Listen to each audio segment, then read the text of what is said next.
Buenas tardes, mi nombre es Sebastián Sepúlveda y hoy les presentaremos el proyecto de investigación trabajado a lo largo de este año escolar 2021, que dice relación con los cambios de hábitos de consumo producto de las medidas sanitarias establecidas en pandemia a lo largo del año 2020.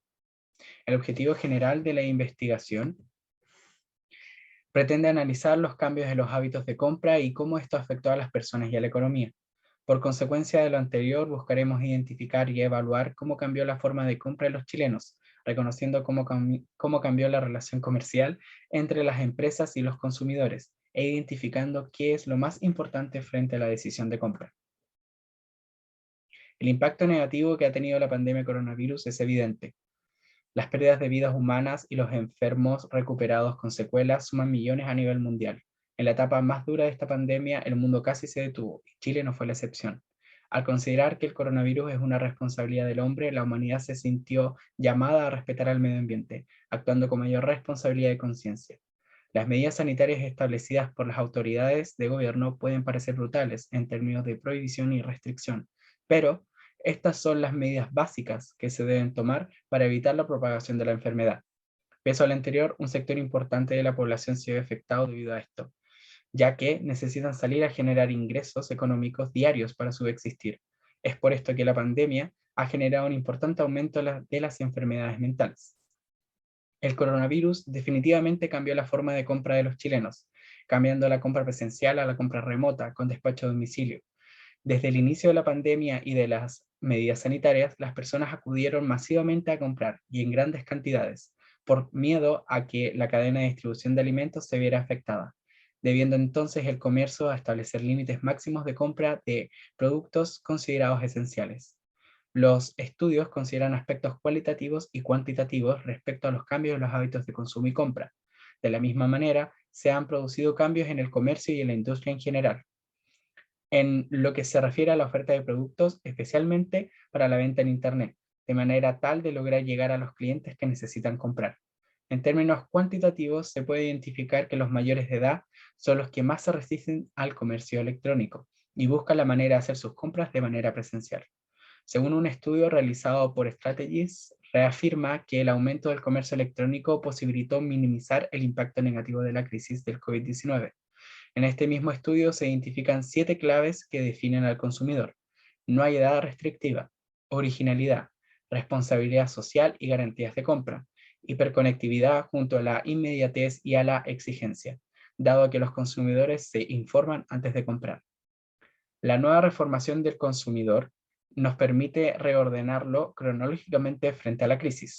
Primero, el consumidor en crisis responde al choque inicial de los acontecimientos, el consumidor adaptado a las circunstancias variantes y por último, el consumidor del futuro, estableciendo su realidad nunca normal.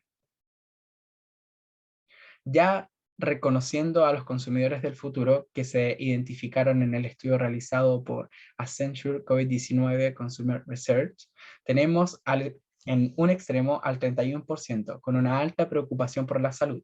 Se ven incómodos visitando lugares públicos. Ya más en el centro podemos encontrar a dos. El primero es el retornador tentativo, con un 39%, manifiesta preocupación sobre el reingreso social junto al retorno a la normalidad. Y el reinventado, con un 14%, se declara en la posición de aprovechar la oportunidad para cambiar. Es muy probable que compren productos vía Internet. Y en el otro extremo podemos encontrar con un 16% al buscador de la normalidad. En este grupo se encuentran las personas que son indiferentes a estos cambios. Lo más probable es que piensen que las restricciones duran un tiempo muy prolongado y lo menos probable es que las cumplan.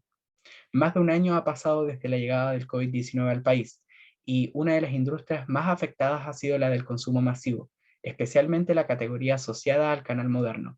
El aumento explosivo del e-commerce junto a los cambios en los hábitos de los consumidores en tiempos de pandemia ha obligado a las empresas a reinventarse y a cambiar sus estructuras de trabajo con el fin de satisfacer las necesidades de su nuevo cliente. Los 12 indispensables del 2020 y su posible comportamiento el 2021. Accesorios de limpieza, lácteos y huevos, el mundo de la ferretería, abarra- a- abarrotes, congelados, instantáneos, pastelerías, panaderías, baño cocina, envasados, bebidas alcohólicas y cuidado personal. La industria debe aceptar que el consumidor que creía conocer ya no existe.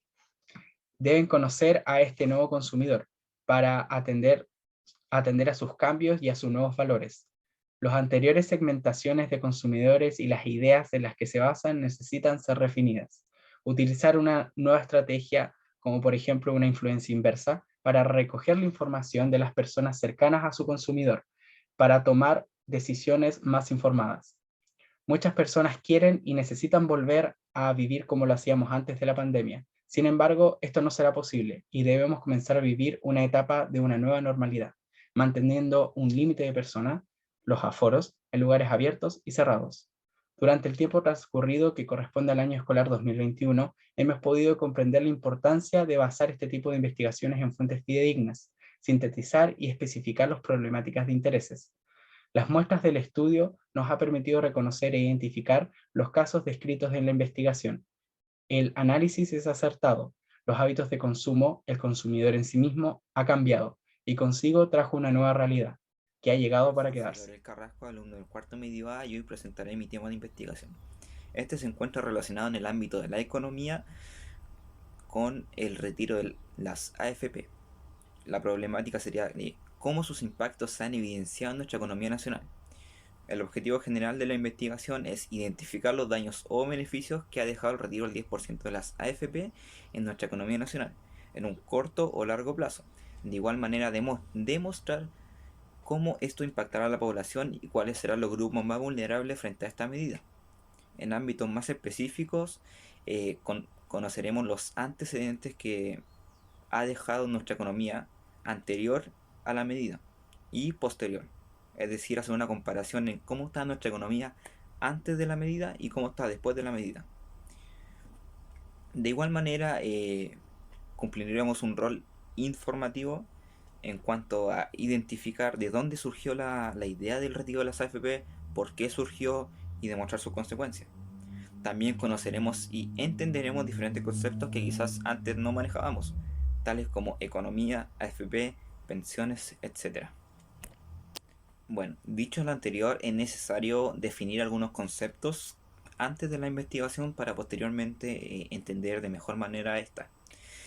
Bueno, principalmente las AFPs, que más conocidas como administradoras de fondos de pensiones, son las instituciones que se encargan de administrar el dinero de que todos los trabajadores cotizan a fin de mes para entregarles en un futuro, la vejez, una pensión más digna que respalde las necesidades básicas como persona en una jubilación. Bueno, nuestra economía nacional de Chile depende totalmente de los recursos naturales. Se dice que el cobre es el sueldo de Chile, debido a que no nos hemos despegado de una economía extractivista, es decir, que extrae sus recursos naturales para vendérselos a otros países y importarlo o exportarlo.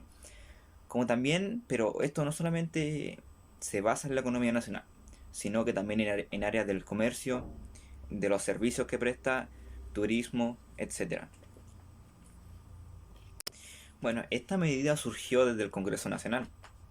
Los senadores y diputados eh, lo vieron como de una manera de solucionar frente a la situación en la cual se encontraban miles de chilenos y chilenas antes de la pandemia que nos afecta actualmente, como el COVID-19 o coronavirus, que ha dejado mucha cesantía, muchas personas confinadas por mucho tiempo en sus casas, que no estaban trabajando, no estaban recibiendo sueldo, por lo tanto no tenían dinero suficiente para cubrir sus necesidades básicas. Desde ahí nació la idea, surgió como una medida paliativa frente a la situación que estábamos viviendo hace algunos meses atrás.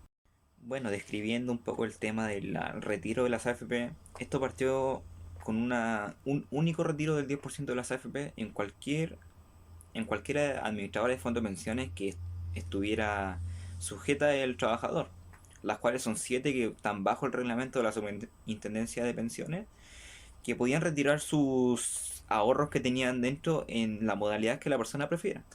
Podría ser en cuenta de ahorro voluntario, cuenta bancaria incluida cuenta RUT o a través de caja de compensación, así como el depósito en una cuenta bancaria en el exterior, es decir, otro país. Todo esto con el objetivo de buscar una solución, como dije anteriormente, frente a las precarias condiciones que estamos viviendo como chilenos, sin dinero en las casas para cubrir necesidades.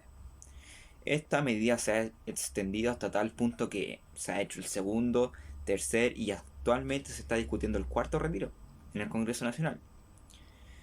El trámite se podía realizar vía web debido a las circunstancias que nos encontramos en pandemia o acudir directamente a las sucursales que están a lo largo de todo el país. Pero usted se preguntará por qué me llamó la atención este tema. Bueno, principalmente porque aparecía en la noticia en todos lados y es sabido que el año 2020 quedará marcado por efectos culturales, sociales, económicos, de salud y principalmente de incertidumbre provocados por la pandemia. Claro, porque lo anterior ha dejado estragos en nuestra economía nacional, causando que muchas familias y empresas queden sin ingresos debido a la cesantía existente. Es por este motivo que el retiro de las AFP llamó poderosamente mi atención, al ser una medida que prometía dar una solución. Básicamente yo escuchaba la medida y era una solución en un corto tiempo a todos los problemas que estaban pasando los chilenos. Sin embargo, es sabido que el sistema de pensiones nacional es bastante precario, no da una jubilación digna como debería ser y es bastante deficiente a la hora de dar jubilaciones. Es por esto que me causó la incógnita de que, claro, busca solucionar el problema en un corto tiempo. Pero, ¿qué pasará con todos los chilenos que sacamos nuestros ahorros de las cuentas en un futuro? ¿Cómo esto nos afectará? Porque nos están planteando qué pasará ahora en un corto tiempo, pero no nos explican qué pasará en el futuro, si será beneficioso o perjudicial. Así que por esto que me llamó la atención el tema y eso. Y bueno, llegando a un final ya de esta investigación y respondiendo a los objetivos que era identificar si será beneficioso o perjudicial en la economía nacional y cómo esto ha afectado y si afectará a la población.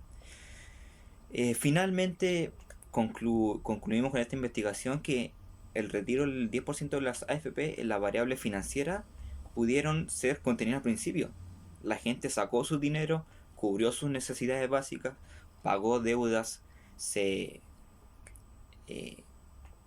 volvió a la economía, las tiendas pudieron abrir después de mucho tiempo, fueron meses históricos en ventas debido a arrastrado del estallido social hasta ahora. Toda la gente contaba con dinero en sus manos y las tiendas abrieron. Así que esto se vio beneficioso en un primer instante.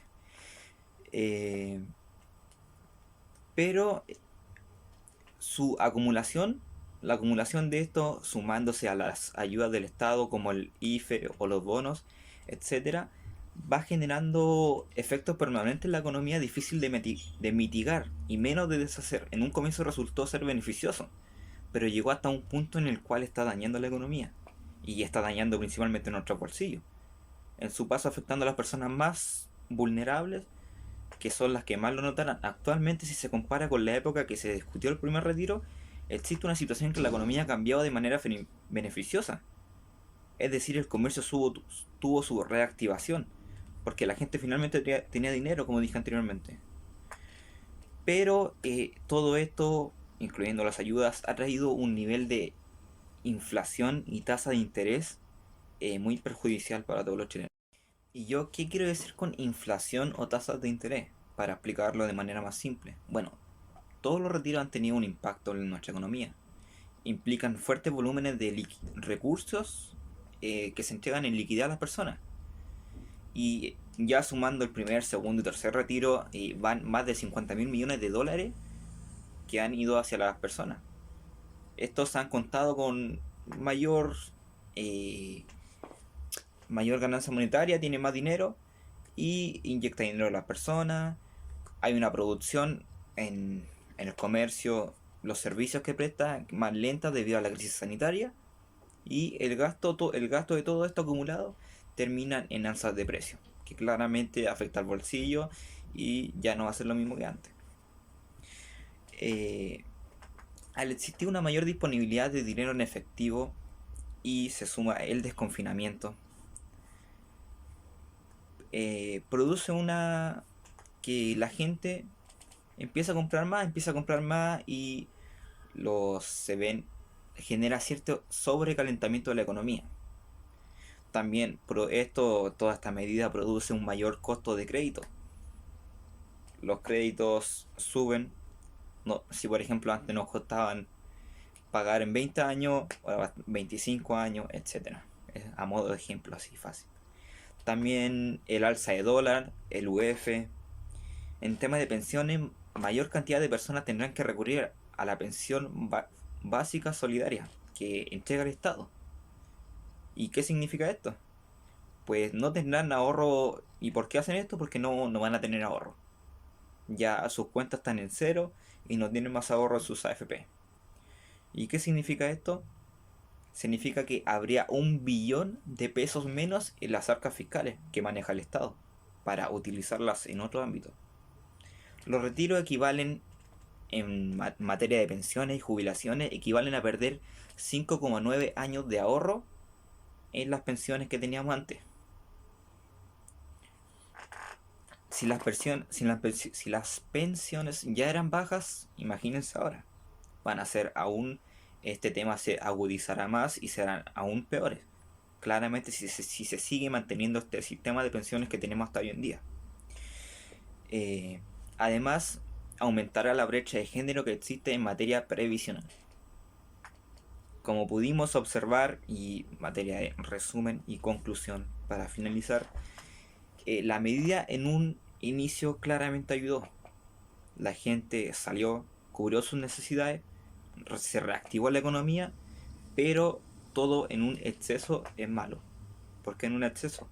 Se sacó el segundo, el tercero, se está planteando el cuarto, las ayudas del Estado, etcétera, etcétera, produjo una condición que nuestra economía está dañando. Y se está notando ahora que ya ha pasado un mediano tiempo y se notará en un futuro. Así que esa fue mi presentación, profesor. Muchas gracias. Buenas tardes, profesor. Mi nombre es Constanza Contreras, alumna del cuarto medio B, y hoy les voy a hablar sobre la discriminación de la mujer en el ámbito laboral en Chile del 2020 al 2021.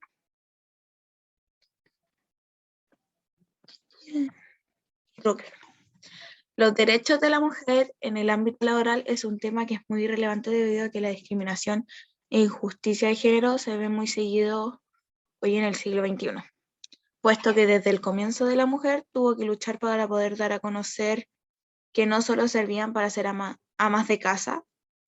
Gracias a esto se origina la desigualdad. Y abajo se pueden ver las palabras claves que se usaron para el marco teórico. El objetivo general.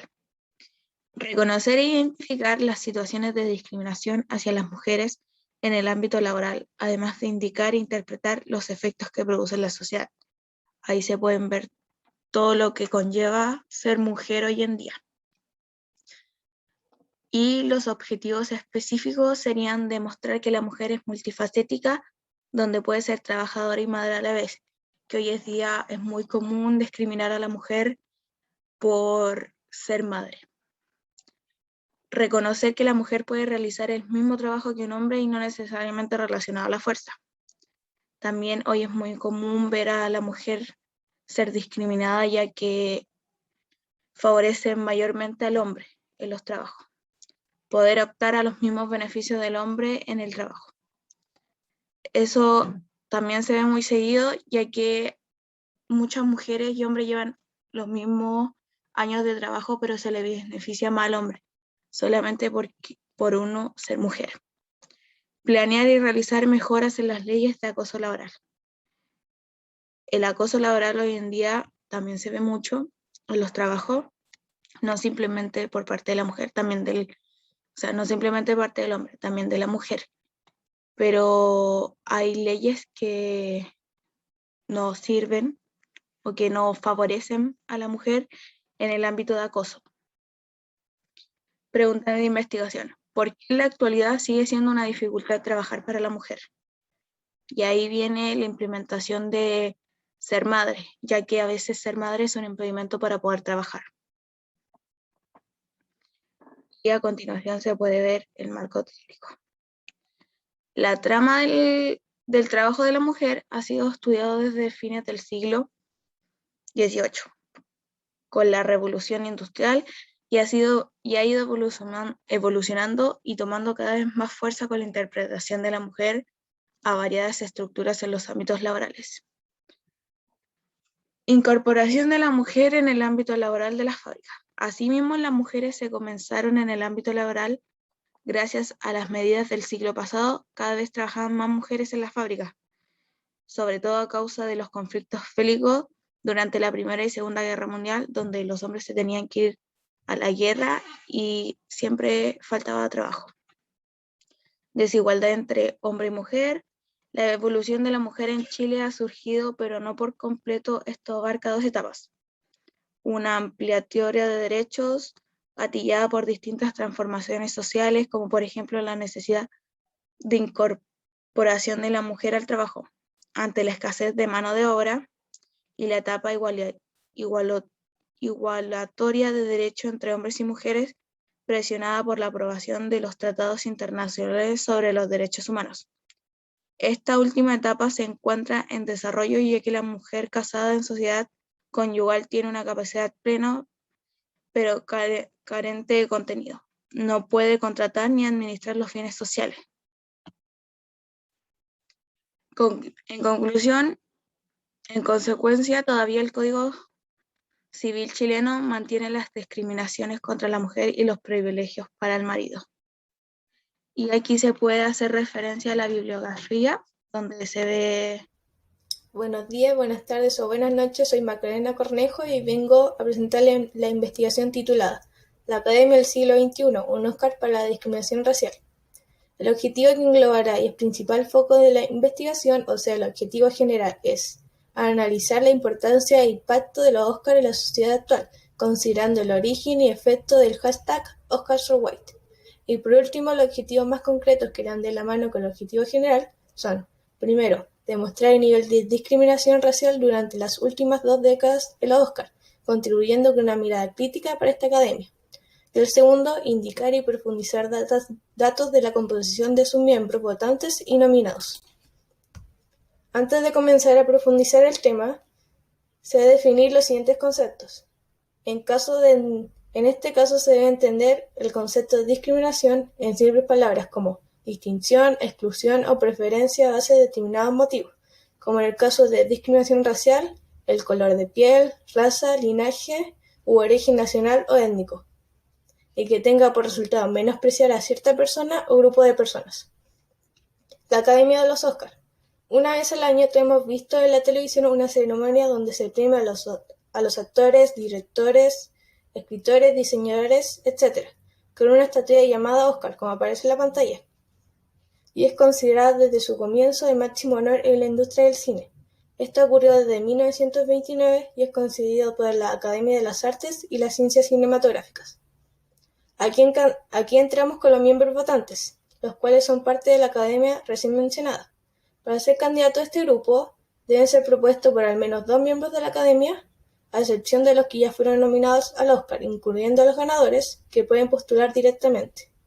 Y la decisión final recae en el Consejo de Gobernadores de la Academia. Y por último, el hashtag #OscarsForWhite, una campaña en redes sociales donde destacan la grave falta de diversidad entre los miembros de la Academia. Tuvo su origen en 2015 a causa de la lista de nominados que fue compuesta exclusivamente por personas blancas. Para comenzar, los Oscars se han mantenido durante todos estos años, pero no ha quedado atrás del ojo crítico de la sociedad, siendo acusado reiteradas veces, especialmente en redes sociales y páginas web, de ser discriminatorio racialmente en sus nominados y miembros votantes. En ese sentido se adopta la pregunta: ¿cuál es el nivel de discriminación racial en los premios Oscar y su impacto e importancia en la sociedad actual durante las 2 últimas décadas? El reconocimiento de tales premios no solo importa por los principios fundamentales de respeto, justicia e igualdad, sino porque tiene un efecto material significativo en la industria. Quizás para algunos actores ganar un Oscar sería algo más para su montón de distinciones, pero para otros al ganar significa un gran impulso en su carrera, como por ejemplo Viola Davis o Parasite. Entonces, cuando las personas, en este caso gente de color, se les niega esos premios, también las oportunidades posteriores de éxito. La época actual se caracteriza por el uso de redes sociales, y es donde también se provoca el boom con la marcha del hashtag #OscarsSoWhite, donde en 2016 fue el segundo año consecutivo entre las 20 categorías principales no hubiera ni un solo nominado de color, y que además ya hubiera pasado en 2011 y 1998. Según el recuento, el 3% de los nominados actual en la historia ha sido gente de color, y desde el comienzo del siglo XXI ha aumentado un 9%, lo que es un progreso. Pero los críticos a menudo han mencionado que cuando los actores negros son nominados, generalmente es por roles estereotipados como sirvientes, esclavos o criminales. Ahora bien, se debe cavar más profundo en el origen de estas discriminaciones, enfocándose en quiénes son los que votan y eligen a los nominados para cada categoría, que son alrededor de 6.000 personas. Según un estudio de The Times de 2012, los votantes de los Oscars son un casi 94% de raza blanca y un 77% hombres. Los de raza oscura son aproximadamente un 2% de la academia y los latinos también al menos un 2%. Además tienen una edad promedio de 62 años y las personas menores de 50 años constituyen a un solo 14%. En ese estudio también se descubrió que los de tez clara representan un 90% más de todas las ramas, excepto los actores, cuya lista es un 88% de tez blanca. Como ejemplo, la rama ejecutiva de la academia es un 98% blanca, al igual que la rama de escritores. Un aspecto a mencionar es que gracias al gran movimiento generado en redes sociales, la Academia para los premios de 2025, es decir, en las películas de 2024 que quieran competir por el Oscar a Mejor Producción del Año, tendrán nuevas condiciones, y una de ellas es al menos un protagonista que no sea blanco. La institución entre 2015 y 2020 admitió nuevos miembros para corregir esta situación. El número de mujeres pasó del 25% a un 30%, el de académicos no blancos del 10% al 19%, y con la intención de embarcarse a hacerse más internacional, ha emitido 818 miembros nuevos de 68 países. Para ir concluyendo, tenemos que preguntarnos honestamente, ¿es la academia tan importante como dice ser? ¿Qué convirtió a la academia como símbolo de prestigio de la industria cinematográfica? En realidad la gente le ha restado importancia a este evento. En la ceremonia de este año hubo solo una caída del 58% desde su mínimo histórico del año pasado, estando en declive desde 1998 cuando 57.2 millones de personas sintonizaron. Ahora existen más plataformas de entretención y variedad, por lo que si no hay un cambio fundamental en la visión que tiene la academia de sí misma, seguirá en picada. Como punto aparte y terminando, el desarrollo y creación de esta investigación, la verdad, me traumó un poco porque la escritura y yo no nos llevamos muy bien. Pero por el otro lado, al elegir cada uno su tema, le quitó ese peso de investigar un tema que ni siquiera nos interesaría en algunos casos. Y disfruté de descubrir nuevos datos del cine y ver cómo en la actualidad la gente ya no se calla en ninguna cosa que no le guste. Muchas gracias.